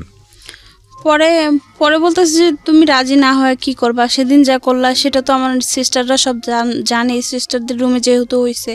আচ্ছা আমি স্টোরিটাকে একটু সামারাইজ করে ফেলতে চাই, কিছু কোশ্চেন ওয়াইজ যেতে চাই। আমি বুঝতে পারছি আপনার জীবনে এই জিনিসগুলো খুব দুর্ভাগ্যজনকভাবে ঘটেছে বা যেভাবেই হোক আপনার জীবনে এসছে। প্রথম ঘটনার পরে আপনার হাজব্যান্ড আর কোনোভাবেই কি এই ঘটনা তুলে আপনাকে কোনো ধরনের কোনো মেন্টাল টর্চার করা? হ্যাঁ বলতো, টাকা চাইলে বলতো কি কিসের টাকা, ওরকম ওইখানে গেছো ওগুলা মানে খারাপ কাজ করে এসে টাকা নিয়ে আসো। শ্বশুরবাড়ি মানতো না, বাবার বাড়ি থেকে টাকা দিবে না কেন, ওরকম অসুস্থ হইলে ওষুধের টাকা পাইতাম না, ছেলেরে কিছু খাওয়াইতে ইচ্ছা করলে পারতাম না খাওয়াইতে, সে টাকা নিয়ে খুব ঝামেলা করতো। তো আপনার লাইফে তো এই যে জিনিসগুলো, যে জিনিসটা নাসিরের ক্ষেত্রে হলো বা রাসেলের ক্ষেত্রে হলো, পরে আপনি ডাক্তারের ব্যাপারগুলো, আশেপাশের লোক যাদের সঙ্গেই মিশছেন তারাই আপনাকে কোনো না কোনোভাবে একটা ট্র্যাপের মধ্যে ফেলে এই ধরনের সম্পর্কের মধ্যে আপনি জড়াই যাচ্ছেন। এরপরে কি এমন কেউ কি এসছে যে যাকে আপনি সত্যি সত্যি ভালোবেসে ফেললেন এবং তার সঙ্গেও আপনার অনেক দূর পর্যন্ত যাওয়া হয়েছে? হ্যাঁ সে আসে অনেক পরে, অনেক পরে এসছে। তার আগে আপনার সঙ্গে এরকম র্যান্ডমলি এরকম দুর্ঘটনাগুলো ঘটেছে? আচ্ছা, তো লাস্ট যাকে আপনি লাভ করলেন, আমি সেই জায়গাটা একটু আসতে চাই। এ কি আপনাকে সমস্ত কিছু জেনে শুনেই ভালোবেসেছিল? জি। পরিচয় হয় কিভাবে? কোন নামটাও আমি বলতে চাচ্ছেন না। জি। কতদিন আগের ঘটনা বা কয় মাস আগে? এটা 3 বছর আগের। 3 বছর আগের ঘটনা। ও কি রাসেলের মতোই আপনাকে স্বপ্ন দেখাতো? না, ও রাসেলের মতন স্বপ্ন দেখাইতো না। ও আসছিল ফার্স্টে আমার ভাড়াটিয়ার ভাই, তো এভাবে আমার হাজবেন্ডের আইডি থেকে কথা বলতাম। উনি আপনার হাজবেন্ড দেশের বাইরে? হ্যাঁ। আচ্ছা। এর মধ্যে আসে যায় সে এভাবে, তো কথা বলতে বলতে হঠাৎ একদিন মানে সে আমার ব্যাকগ্রাউন্ড জানে, আর জানে বিধেই সে চাচ্ছিল যে আমি ভালো হই সমাজে। আমার যেহেতু দুইটা বাচ্চা আছে, পরে তো আবার আরেকটা মেয়ে হইলো, বাচ্চা দুইটা আছে, চাচ্ছে যে আমি ভালো হই, আমি খারাপের পথে না যাই। তো সেজন্য সে আমার লাইফে আসছে। আস্তে আস্তে এক প্রকার সেও আমার প্রতি হয়ে গেল। আপনার সমস্ত অতীত কি সে জানতো? হ্যাঁ, সবগুলো সম্পর্কের ব্যাপার কি জানতো? যে কার সঙ্গে কোথায় কি হয়েছে সবগুলো A to Z জানতো। জানার পরে সে আপনাকে কি করে, লাভ অফার করে? না এরকম কিছু না। তাহলে বন্ধু? হ্যাঁ। আপনি সেটা এগ্রি করতেন? এতগুলো সম্পর্কে জানানোর পর আপনার নিজের তো একটা অভিজ্ঞতা হওয়ার কথা যে না আমি আসলে কি চাই। আপনার জায়গা থেকে আপনি তখন আমি তার কোনো দিকটা যে মানে খারাপ বলবো বা অনিচ্ছা ছিল এরকম কিছু আমার তার কিছু চোখে বা ব্রেনে আসে নাই। হ্যাঁ, খারাপ কিছু উনি এরকম কিছু করেও নাই। উনি সবসময় লড়াই করে গেছে যে আমি কারোর সাথে যেন কথা না বলি। আচ্ছা। হ্যাঁ, মানে আমার আইডি বলেন, ইমো আইডি, তারপর হোয়াটসঅ্যাপ, সবকিছু আইডি সে আমার করে রাখছে, যে চাচ্ছে যে সে কি চাইতো আপনার কাছ থেকে? সে এগুলা কিছু চাইতো না, সে চাইতো জাস্ট আমি ভালো হই। আমি শুধু আমার হাজবেন্ডকে নিয়ে থাকি। আপনার ইনভলভমেন্ট অন্য জায়গাগুলো তখন কি মানে ব্যাপারগুলো এরকম হয়ে গেছে যে আপনি নিজেও চাইতেন বিষয়গুলো কি এরকম ছিল? না আমি কোনোটাই চাইনি। ভালো হই বলতে কি আপনাকে ব্লক করতে চাচ্ছিল বিভিন্ন জায়গাগুলো থেকে, যাতে আপনার কাছাকাছি কোনো খারাপ মানুষ না আসতে পারে। তো এটা সে কেন চাইবে? তার ইন্টারেস্টটা কি? সে কেন চাবে এটা জানি না, বাট তাকে বলি, সেও বলে যে আমিও জানি না, কিন্তু আমি চাই যে তুমি ভালো হও। তুমি তো আল্লাহর একটা বান্দা, আমি চাই তুমি ভালো হও। তার সর্বশেষ এই রিলেশনশিপ শেষ পর্যন্ত কোথায় গেল? ভালো হওয়ার জায়গাটা থেকে সে আপনার সাথে এখনো কি আছে না চলে গেছে? এখনো চলে যাওয়ার মতনই কিছুটা, কিন্তু সে বলতেছে যে আমি 3টা বছর লড়াই করলাম, আমি অনেক কষ্ট করছি, আমার এরকম লাইফ থেকে আমি কারোর সময় মানে আমি ভবিষ্যতে আমার ওয়াইফকে দিতে পারবো না কি জানি না, কিন্তু আমি চাচ্ছি যে তোমার সময় দেয়। কিন্তু আমি আপনাকে বিয়ে করতে চাই না। তাহলে সে কি চায়? তার উদ্দেশ্য একটাই, আমি যেন কারোর সাথে কথা না বলে আমার হাজবেন্ডকে নিয়ে আমি থাকি, আমার ছেলে মেয়ে নিয়ে আমি সুখী হই। Very interesting. তো তার সঙ্গে আপনার কোনো ধরনের কোনো অনৈতিক সম্পর্ক হয়নি? তাহলে কি দাঁড়ালো? নাও আজকে আমি একটা কথা বলি আপনাদেরকে প্রিয় শ্রোতা, এই সবগুলো গল্প সামারাইজ করে, না আমি জানি এই স্টোরিটা প্রচার হওয়ার পর আপনারা ওনাকে অনেকে গালমন্দ করবেন, তবে আমি বলার আগে কিছু কোশ্চেন ওনাকে করে আপনাদেরকে আমি যে জিনিসটা বলবো that is very much important, every girl, সবার জন্য ইম্পর্টেন্ট। আজকে এই জিনিসটা জেনে নেওয়াটা খুব ইম্পর্টেন্ট। এটা একদম স্টোরি শোনা বা আপনার নিজের জায়গা থেকেও আপনি হয়তো অনেকখানি রিলেট করতে পারবেন যে আমি যেটা বলছি সেটা সত্য কি মিথ্যা, এবং আপনার জন্য খুব ইম্পর্টেন্ট। আমি যে কথাটা বলবো আপনাকে, আপনি দেখতে শুনতে মাশাআল্লাহ, আল্লাহ আপনাকে অনেক সুন্দর করে দুনিয়াতে পাঠিয়েছেন। আমি ছবিটা পাবলিশ করবো না এথিক্সের জায়গাটা থেকেই, হ্যাঁ এটা আপনিও চান না, যেহেতু আপনার একটা বাচ্চা আছে, এবং অফকোর্স এটা আমরা আমাদের গেস্টদের ক্ষেত্রে সবসময় করে থাকি। এবং যেই ভিডিওগুলো আমার পার্সোনাল ইউটিউব চ্যানেলে আসে, প্রত্যেকটা ভিডিও আমাদের গেস্টদের পারমিশন নিয়ে এটাকে ফ্ল্যাশ করা। তো একটা জিনিস একটু বলি, সেটা হলো আপনার হাজবেন্ড রাসেলের পরে আপনার যে সম্পর্কগুলো হয়েছে আপনার জীবনে ঘটে গেছে, কোনোটা আপনার স্বেচ্ছায় হয়েছে, কোনোটা অনিচ্ছাকৃতভাবে হয়েছে, এগুলো কি আপনার হাজবেন্ড জানে?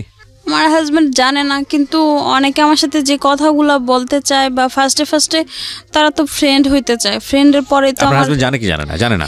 না, আমার হাজবেন্ডকে সাপোজ বলি যে উনি না আমাকে পছন্দ করে, এতটুকুনি বলি যে উনি না আমাকে পছন্দ করে, এগুলো বলে জাস্ট এতটুকুনি। কিন্তু আপনার হাজবেন্ড তেমন একটা পাত্তা দেয় না, কেয়ার করে না। আপনার হাজবেন্ড এখন কি করেন? আপনার সঙ্গে কি থাকেন উনি, নাকি দেশের বাইরে থাকেন? না, এখন উনি আমার সাথেই থাকে। কয় বছর হলো দেশের ভিতরে আছেন? আসছে হচ্ছে গিয়ে নভেম্বরে আছে। তো আপনার হাজবেন্ড আসার পরে কি আপনার মধ্যে কোনো চেঞ্জ এসেছে, নাকি আগের মতোই আপনি অন্য কাউকে? আমার হাজবেন্ড আসার পরে অনেকটা চেঞ্জ হয়েছে, কিন্তু যে আমার জন্য এতটা লড়াই করছে তাকে আমি এখন বুঝাইতে চাই বা বলতে চাই যে আমি এগুলা সাইডে দিছি, টোটালি করি না। না সেটা অন্য বিষয়, আমি ওই বিষয়ে পরে কথা বলছি। কিন্তু আপনার কথা যেটা জানতে চাচ্ছি যে আপনার হাজবেন্ড আসার পরে আপনি কি নিজের জায়গাটা থেকে কোনো ধরনের থাকে না যে একটা লোনলি ফিল করা, একাকিত্ব বোধ যে জানে জিনিসটা, ওইটা কি আপনার আগের মতোই আছে নাকি? হ্যাঁ, আমার একাকিত্বটা আমার এখনো আছে, আবার কষ্টটা সবকিছু আমার আছে, কিন্তু থাকলে কি হবে, আমি ওই চার দেয়ালের মাঝেই বন্ধ করি, এখন আর ওইটা প্রকাশ করতে চাই না। কারণ চাই না এই জন্যই যে মানুষ শুধু দুর্বলতার সুযোগটাই খোঁজে।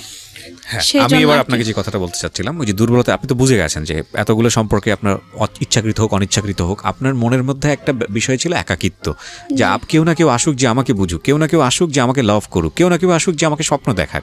এই ক্ষুধাটা একটা মেয়ের মধ্যে থাকতেই পারে, এটা খুব স্বাভাবিক।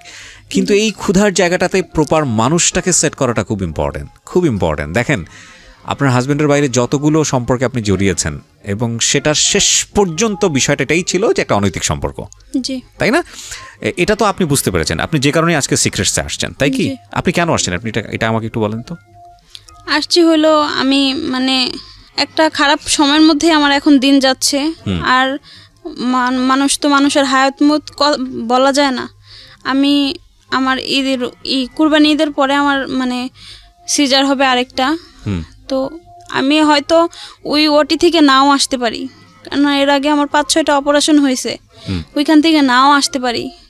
তার জন্য মানে আমি এরকম যন্ত্রণাগুলা বা একাকিত্ব এই কথাগুলো আমি কারোর কাছে বলতে পারি নাই, সেজন্য মানে এখানে বলার জন্য আসছেন, সেটা ঠিক আছে। কিন্তু আপনি কি রিয়েলাইজ করেছেন আপনার সমস্ত জায়গাটা থেকে যে আপনি একটা বড় ধরনের ভুল করেছেন, অপরাধ করেছেন, অন্যায় করেছেন? আমি মনে করি আমি ওগুলো ভুল করি নাই, কারণ আমার সাথে ভুল হয়েছে।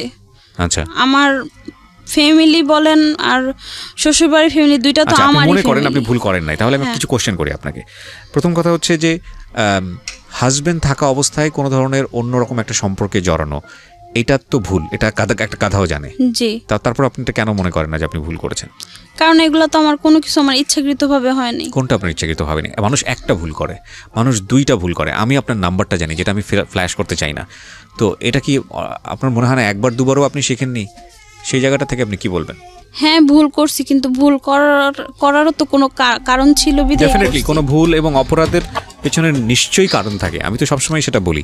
কিন্তু দেখেন, আপনার গল্পটা শুনে আমার কাছে যেটা মনে হয়েছে যে মানুষ আপনার সুযোগ নিয়েছে। আপনার হাজবেন্ড দেশে থাকে না, সেটার একটা সুযোগ নিয়েছে, এবং আপনার জায়গা থেকে চরম পর্যায়ের একাকিত্ব একজন মানুষ ছিলেন আপনি। আপনার ফ্যামিলির জায়গা থেকে সাপোর্ট ছিল না, অন্য কোনো জায়গা থেকে সাপোর্ট ছিল না, যে কোনো কারণেই হোক না কেন আপনি ইনভলভ ছিলেন। এখানে ফ্যামিলি এথিক্সের বিষয় আছে, ধর্মীয় বিষয়ে জ্ঞানের বিষয় আছে, সব কিছু মিলিয়ে কোনো কিছু আপনার অনুকূলে ছিল না। কিন্তু এটা ঠিক যে আমি শুধু একটা কথাই বলি আজকে এখানে, যে কোনো সম্পর্কের যদি পরিণতি না থাকে, ডেফিনেটলি আজকে ভদ্রমহিলা যিনি এখানে এসছেন, আমি সব কিছু ডিসক্লোজ করছি না, আমি শুধু একটা সাম আপ করছি আপনাদেরকে এটা বোঝানোর জন্য সামাজিক জায়গাটা থেকে, যে কোনো সম্পর্কের যদি পরিণতি না থাকে, উনি প্রত্যেকটা সম্পর্কে জড়িয়েছেন, অলমোস্ট এভরি রিলেশনশিপে ওনার একটা গোল নিয়েও নিয়ে গিয়েছেন যে না এই মানুষের সঙ্গে আমি থাকবো, এই মানুষটা আমাকে সাপোর্ট করছে, এই মানুষটা আমার ফ্যামিলি ম্যান হবে, এই মানুষটাকে নিয়ে আমি স্বপ্ন দেখছি। প্রথম যে স্বপ্নটা হলো যে আমি ঘর থেকে বের হয়ে গেছি, মানুষটা আমার সংসার দিবে, একটা আমার বাচ্চাকে টেক কেয়ার করবে। কিন্তু ওই যে প্রথম যে ভুলটা ছিল, এই ভুলের পরের হোঁচট খাওয়ার পর থেকেই কিন্তু আরও ভুলের মধ্যে জড়িয়ে পড়া। এবং এই স্বপ্ন দেখার জায়গাটায় আমার একটা কথা, সেটা হলো কোনো ছেলের সঙ্গেই বৈবাহিক সম্পর্ক থাকা অবস্থায়, আমি এটা আবারও রিপিট করছি, বৈবাহিক সম্পর্ক থাকা অবস্থায় কোনো ছেলের সঙ্গে সে যদি পীর দরবেশও হয়, উইথ ডিউ রেসপেক্ট, মানে পীর শব্দটা আমার এখন উচ্চারণ করা ঠিক হচ্ছে কিনা আমি জানি না, কারণ তারা অত্যন্ত জ্ঞানী মানুষ, সব পীরই আবার জ্ঞানী না, যাই হোক। তো সেই জায়গাটা মানে এইরকম পর্যায়েরও যদি মানে দেখতে শুনতে হয়, তাদেরকে সন্দেহের চোখে দেখুন। মানে প্রথম কথা হচ্ছে যে আমাদের ধর্মীয় জায়গাটা থেকে তো মেলামেশাই উচিত না। আপনি আপনার হাজব্যান্ড থাকা অবস্থায় কেন অন্য ছেলের সঙ্গে আপনি কথা বলতে যাবেন, মিশতে যাবেন, সেটা অন্য বিষয়। কিন্তু তারপরও আমাদের যে সামাজিকতা, আমাদের যে লাইফস্টাইল, আমাদের যে সব কিছু, সেখান থেকেও যদি আমি বলি যে আপনার হাজব্যান্ড থাকা অবস্থায়ও যদি একটা ছেলে আপনার লাইফে আসতে চায়, এবং সে আসতে চাওয়ার জায়গাটা থেকে আপনার মিশনটা যদি এরকম থেকে, ঠিক আছে আমি প্রেজেন্ট লাইফে হ্যাপি না, আপনি তাকে নিয়ে সংসার করবেন, এবং সেরকম দেখাই যাচ্ছে তার মধ্যে, আমি আপনাকে বলবো সন্দেহের চোখে দেখুন। কারণ টু বি অনেস্ট, আপনি সংসার শুরু না করা পর্যন্ত সেই মানুষটার সম্পর্কে এমন সম্পর্কে আপনি যায়েন না যেটা আপনার জীবনটাকে ভয়ঙ্কর রকমভাবে দুর্বিষহ করে তুলবে। নাম্বার 1, কজ যেই হোক না কেন ছেলে, কেউ আসবে আপনার কাছে, ঠিক আছে আমি তোমাকে বন্ধুর মতো পাশে থাকতে চাই, কেউ আসবে কেউ বলবে যে ঠিক আছে কিচ্ছু না, আমার এগুলো কোনো চিন্তা ভাবনাই নাই, আমি তোমার সংসারটা ভালো থাকুক এইটা চাই, কেউ আসবে বলে না ঠিক আছে আমি আছি মানে টাইম পাস করার জন্য। আপনি যদি জেনে বুঝে একটা ভুল করেন, দ্যাটস আ ডিফারেন্ট কেস। কিন্তু আপনি যদি মনে করেন যে টার্গেটই হচ্ছে একটা মানুষকে নিয়ে আপনি সামনের দিকে আগাবেন, এখানে একটা হোপ তৈরি হবে, এখানে একটা ভালো ড্রিম আছে, তাহলে আপনি অবশ্যই, আমি যেটা বুঝি যে ওই যে একটা কথা বলে যে আসলে ছেলেরা বন্ধু হয় না বা কী জানি না, মানে কথার কথা আর কি, এই জায়গাটায় অন্তত আপনাকে সন্দেহের চোখে দেখতেই হবে। কজ ঘুরে ফিরে ইন্টারেস্ট আসলে সবারই এক জায়গায় গিয়ে থামে। একদম ফ্রয়েডিয়ান থিওরি অনুযায়ী দ্য ম্যাক্সিমাম কেস ইজ, মানে ডেফিনেটলি 99.9% ইজ সেম, সে যত সাধু বাবাই হোক না কেন। সুতরাং এই জায়গাটা থেকে আজকে ওনার একটা মারাত্মক রকমের ভুল ছিল, নাম্বার 1। নাম্বার 2 হচ্ছে হলো গ্যাপ। দেখেন ওনার হাজব্যান্ড দেশের বাইরে থাকতো, আমাদের এই জিনিসগুলো অনেক সময় মনে করে যে ইটস রগা একটা স্টোরি, শুনতে ভালো লাগে, আরে না জানি কী করছে একটু শুনে দেখি, আজকে অনেকেই রেডিওতে কান পাতবে, আজকে অনেকেই ইউটিউবে যাবে, কী আছে এর ভিতরে, মানে একদম অনৈতিক বিষয়গুলো আছে। দেখুন এটা আমাদের জীবনের একটা অংশ, একটা ভয়ঙ্কর রকমভাবে অংশ। অনেকে মনে করেন এগুলো ডিসক্লোজ করা উচিত না, এগুলো ওপেনলি আসা উচিত না, সেই জায়গাটায় আমার দ্বিমত আছে। আমার মনে হয় যে এগুলোকে ডিসক্লোজ ইন এ সেন্স করা উচিত যদি ডিসক্লোজ করার ক্ষমতা থাকে। কীরকম ধরেন যে এটা একটা ফ্যামিলি প্রবলেম, এবং এটা একটা যে কোনো মেয়ের ক্ষেত্রেই হতে পারে বা যে কোনো ছেলের ক্ষেত্রেই হতে পারে, তার জীবনটা কত ভয়ানক রকমের দুর্বিষহ হয়ে ওঠে, সেটা যদি খুব সুন্দরভাবে ইন এ সিস্টেমেটিক ওয়েতে ডিসক্লোজ করে যদি একটা লেসন পাওয়া যায়, নিজের জীবনটাকে যদি কারেকশন করার সুযোগ থাকে, তাহলে সেটাকে ডিসক্লোজ করা যেতেই পারে। এখানে যেই প্রবলেমটা আমাদের হয়, আমরা খুব মোটাদাগে জানি যে হাজব্যান্ড দেশের বাইরে থাকলে বা ওয়াইফ একটা ডিস্টেন্সে তৈরি হলে, একটা কথা হচ্ছে ডিস্টেন্স একটা গ্যাপ তৈরি করে দেয়, এবং এই গ্যাপটা অনেক সময় পূরণ করার জন্য মনটা আগুপাকু করে। কেউ যদি থাকতো, কেউ যদি, আমি যে সাজুগুজু করে বের হয়েছি, কেউ যদি এসে আমাকে একটু প্রশংসা করতো, বা ওনার হাজব্যান্ড তো এইটা করে, ওনার হাজব্যান্ড তো এইটা করে, আমার হাজব্যান্ড তো এটা করে না, বা ওনার ওয়াইফ তো এইটা করে, তা ওনাকে তো এই সাপোর্টটা দেয়, এটা তো করে না। বাট আপনি হয়তো জানেন না ওনার হাজব্যান্ড যে জিনিসটা করতে পারে না, সেই কোয়ালিটিটা হয়তো আপনার হাজব্যান্ডের মধ্যে আছে। ডেফিনেটলি এই ভদ্রমহিলার হাজব্যান্ডের মধ্যে তো সেই কোয়ালিটিটা আছেই। এত কিছু করার পরে তিনি এটা মেনে নিয়েছেন, এবং উনি সেটা দেখেন নাই, উনি ভালো জিনিসটা দেখেন নাই। এবং অদ্ভুত বিষয় হচ্ছে আমাদের মধ্যে যে ডিমান্ডটা ক্রিয়েট হয়, লাইক আমি একটা জিনিস চাচ্ছি এই মুহূর্তে, এটার বাইরেও এটা যদি আপনাকে কেউ দিতে পারে তাহলে সে ভালো মানুষ, কিন্তু এটার বাইরেও যে অনেক অনেক ভালো জিনিস আছে একটা মানুষের মধ্যে থাকতে পারে, ওই চিন্তাটা আমাদের মধ্যে ম্যাক্সিমাম সময় কাজ করে না। তো এই ভদ্রমহিলাকে এই জিনিসগুলো বোঝানোর মতো কেউই ছিল না, তার ফ্যামিলি সার্কামস্ট্যান্সেস, ওনার কথা অনুযায়ী আমি যেটা বুঝে নিই। তবে এটা ঠিক প্রকৃতিগতভাবে এটা সত্য যে গ্যাপ একটা ডিস্টেন্স তৈরি করে, এবং এই গ্যাপের সময় ভালোবাসার মানুষের প্রতি ভালোবাসা তীব্র রকমভাবে বেড়ে যায়, চাহিদাটাও অনেক বেশি বেড়ে যায়, এবং আপনার যদি অন্যরকম কোনো চাহিদা থাকে সেটারও একটা সুযোগ তৈরি হয়, এবং সেটাও খুব তীব্রভাবে বেড়ে যায়। এই জন্যে গ্যাপ যেরকমভাবে ডিস্টেন্স তৈরি করে, গ্যাপ ঠিক একইভাবে মনের ভেতরে যে আগ্রহটা সেটাও কিন্তু খুব তুমুলভাবে ক্রিয়েট করে।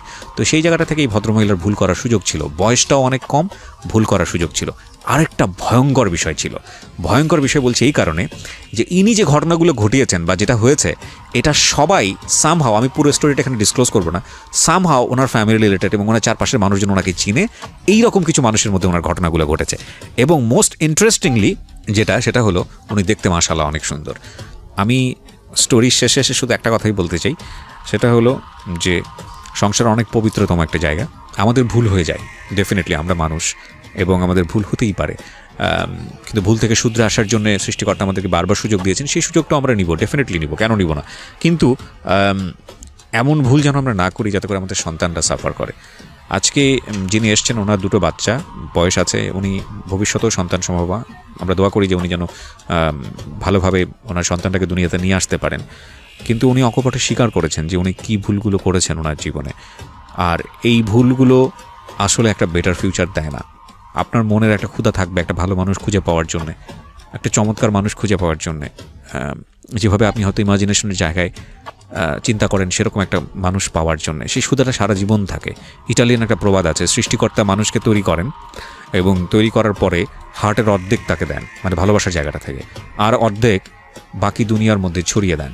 মানে বিষয়টা হচ্ছে এরকম যে ধরেন আপনি ছেলে হিসেবে দুনিয়াতে এসছেন, আপনার একটা হার্টের অর্ধেক আপনি নিয়ে আসছেন, আর বাকি অর্ধেক কোনো একটা মেয়ের মধ্যে আছে, এবং ওই যে ভাঙা অর্ধেকটুকু, সেই অর্ধেকটুকুর সাথে বাকি অর্ধেকটুকু খুব ভালোভাবে ম্যাচ করবে, যে সেটা যদি পারফেক্টলি আপনার হার্টের ভাঙা অর্ধেকটুকু হয়।